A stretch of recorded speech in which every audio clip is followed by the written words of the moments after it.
It was the fall of 2015, and Johnny Ive, Apple's legendary chief designer, couldn't hold back his excitement.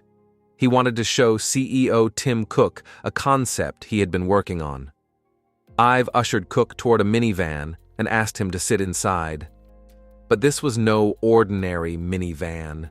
There was no steering wheel, no pedals. It was a fully autonomous car. The interior was furnished with wood and leather, minimalistic yet futuristic.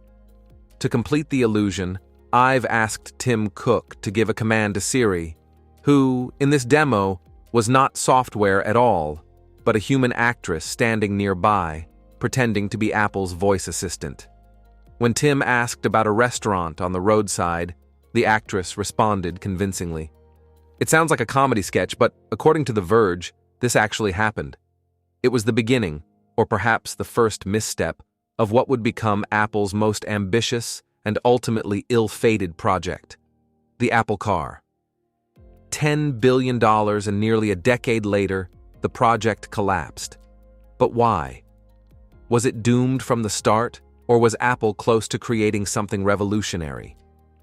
Let's dive into why the Apple Car never reached the finish line. In early 2024, Bloomberg reported that Apple was winding down its EV team, the Special Projects Group, which employed thousands of people. The project, codenamed Project Titan, was meant to rival Tesla. Yet it quietly ended with most staff reassigned to Apple's artificial intelligence division. Apple never formally acknowledged the project, but the evidence was overwhelming. Between 2000 and 2022, the company filed 248 car-related patents, making vehicles its second-largest patent category after communications technology. They also hired dozens of top automotive engineers and registered self-driving test vehicles with the California DMV. Even Elon Musk admitted that during Tesla's production hell in 2017, he offered to sell Tesla to Apple. Tim Cook didn't even take the meeting. Clearly, Apple was serious about cars. Some argue that Steve Jobs would never have allowed Apple to wander so far from its roots.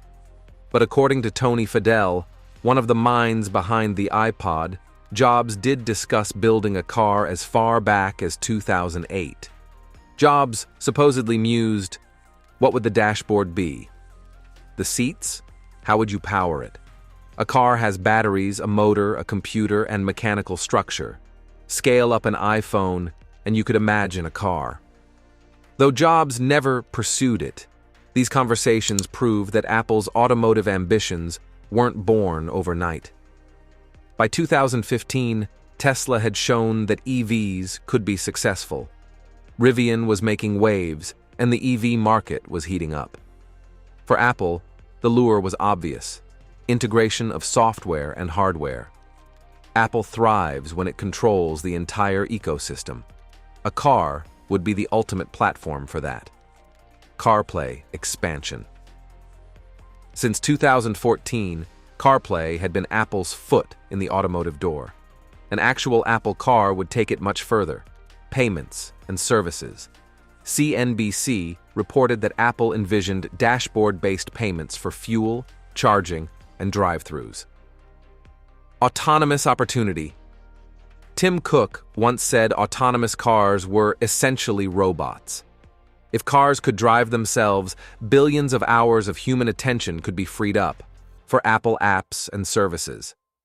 The motivation was bold but logical. If Apple could transform music, phones, and watches, why not cars?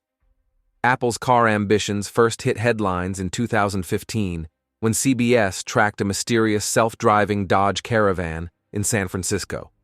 The trail led back to Apple. Soon, reports revealed that a 1,000-person team led by ex-Ford engineer Steve Zadesky was working on the car. Apple even explored partnerships with BMW, Mercedes, McLaren, and Volkswagen. But nothing materialized. By 2016, things unraveled. Zadesky left. Dozens of employees were laid off. Leadership shuffled. Bob Mansfield, a veteran Apple engineer, took over and shifted focus to autonomous driving. The years that followed were chaotic. Apple poached engineers from Tesla, acquired the self-driving startup Drive.ai, experimented with electric motorcycle companies, and at one point had more test vehicles on California roads than Uber and Waymo combined. But there was no consistent direction. By 2018, the Washington Post reported that 5,000 employees were involved in some capacity.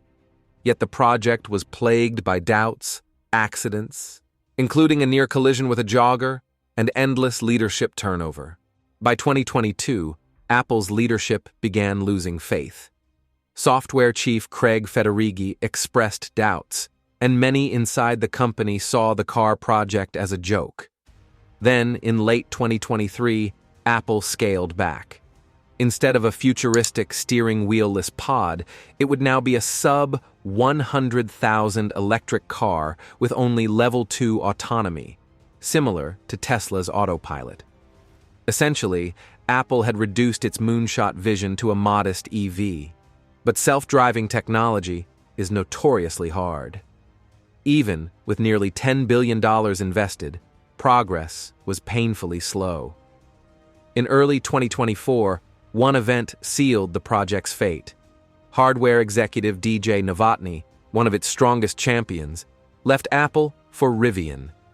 His departure, coupled with Apple's urgent need to focus on AI, killed the car for good. On February 27, 2024, Apple internally announced the project's cancellation. Most staff were reassigned to machine learning and AI initiatives. Investors applauded. Cars were out. AI was in. So why did the Apple car fail? Overambition. A fully autonomous car was nearly impossible in 2015, and still is in 2025. Leadership churn. Constant changes at the top left employees confused and demoralized. No clear identity. Was it a self-driving shuttle, a luxury EV, a Tesla rival? Apple never decided. AI pivot. In the wake of OpenAI and the AI boom, Apple couldn't afford to spread itself too thin. Even Steve Jobs had admitted in 2008 that while an Apple car would be exciting, the company was simply too constrained to pull it off. That truth still applies today. After a decade and $10 billion, Apple's dream of a car has ended. But perhaps this was never about building cars at all. Maybe it was about exploring possibilities, experimenting with ambition, and then retreating to what Apple does best: seamless integration of hardware, software, and services. The Apple car may be gone, but Apple's influence on the automotive industry is stronger than ever.